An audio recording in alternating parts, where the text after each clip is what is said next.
എന്നാണ്ട് വിശേഷമൊക്കെ സുഖമായിട്ടിരിക്കുന്നോ? അപ്പോൾ ഈശോയുടെ വചനം നമ്മോട് സംസാരിക്കുന്നത് ലൂക്ക 6:28 നിങ്ങളെ ശപിക്കുന്നവരെ നിങ്ങൾ അനുഗ്രഹിക്കുവിൻ, നിങ്ങളെ അധിക്ഷേപിക്കുന്നവർക്ക് വേണ്ടി പ്രാർത്ഥിക്കുവിൻ.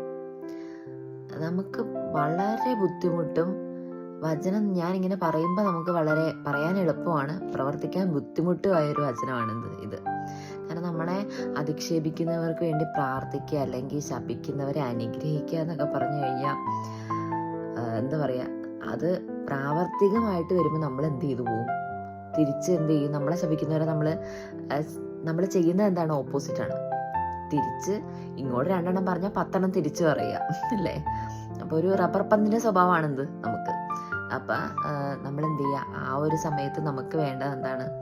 ഈശോയോട് നമ്മൾ പറയുക, ഈശോ കഴിഞ്ഞ ദിവസം എനിക്കൊരു അനുഭവം ഉണ്ടായെന്ന് വെച്ചാൽ, ഞാനിങ്ങനെ ഷിഫ്റ്റിലായിരുന്നു. അപ്പോൾ ഷിഫ്റ്റിൽ നമുക്ക് അവിടെ ഇടയ്ക്ക് കുർബാന വരും. മാസത്തിലൊരു 2-3 വട്ടമൊക്കെ കുർബാന കൊണ്ട് കൊടുക്കും. അവിടെ അന്ന് സൺഡേ ആയിരുന്നു, എനിക്ക് പള്ളിയിൽ പോകാൻ പറ്റിയില്ല. അപ്പം ഞാൻ തലേ ദിവസമേ ഓർത്തിരുന്ന്, ഹായ് നാളെ കുർബാന വരുമല്ലോ, അപ്പോൾ എനിക്ക് കുർബാന സ്വീകരിക്കാമല്ലോ. ഷിഫ്റ്റിൻ്റെ ലീഡറിനോട് പറഞ്ഞു, നോ പറ്റത്തില്ല, അവർക്കിങ്ങനെ റിലീജിയസ് അല്ല എന്ന് അവർ പറയുന്നത്. അപ്പോൾ അവർക്ക് വിശ്വാസമില്ല. പക്ഷെ എന്ന് പറഞ്ഞ് നമ്മളെ ഇതിന് മുൻപൊക്കെ നമ്മളെ ഷിഫ്റ്റിൽ അത് അനുവദിക്കാറുണ്ട്. അപ്പം ഞാൻ ചോദിച്ചപ്പോൾ അത് നോ പറഞ്ഞ് അവർക്ക് എന്തോ ഒരു കളിയാക്കിയ രീതിയിൽ അവർക്ക് ജീസസ് ഒന്നുമല്ല, വളരെ ജീസസ് എന്താണ് അതുപോലെ ഒരു രീതിയിൽ എന്നോട് സംസാരിച്ചു.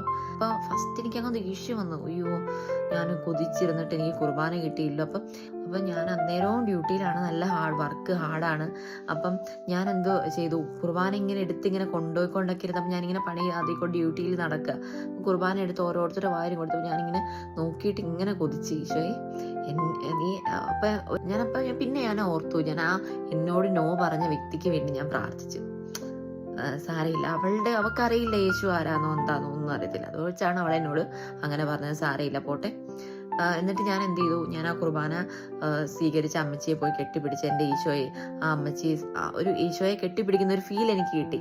അപ്പം എന്താ പറയുക, അപ്പം ഞാൻ നിങ്ങളോട് പറയാൻ വന്നത്. കാരണം പലപ്പോഴും നമുക്കത് പറ്റണമെന്നില്ല, ചിലപ്പോൾ നമുക്ക് ദേഷ്യം വരും. പക്ഷെ എന്നാലും നമ്മൾ എന്ത്, ഈശോയെ എനിക്ക് ഇഷ്ടപ്പെട്ടു പോയി, ഞാൻ നിന്നെ സ്വീകരിക്കാൻ ഞാൻ നോക്കിയിരുന്നതാണ്, പറ്റിയില്ല. അപ്പം എന്ത് ചെയ്തു, പിന്നെ ഞാനത് നന്ദി പറഞ്ഞു പ്രാർത്ഥിച്ചു.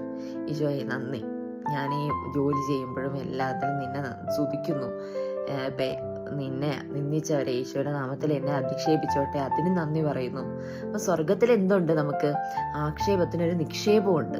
സ്വർഗത്തിലല്ല, നമുക്ക് ലൈഫിൽ തന്നെ അത് അനുഭവിച്ച് തിരിച്ചറിയാൻ പറ്റും. നമ്മൾ ആരോടും ഒന്നും പറയാൻ പോകണ്ട, യാതൊരു വിരോധത്തിനോ വഴക്കിനോ ഒന്നിനും പോകണ്ട.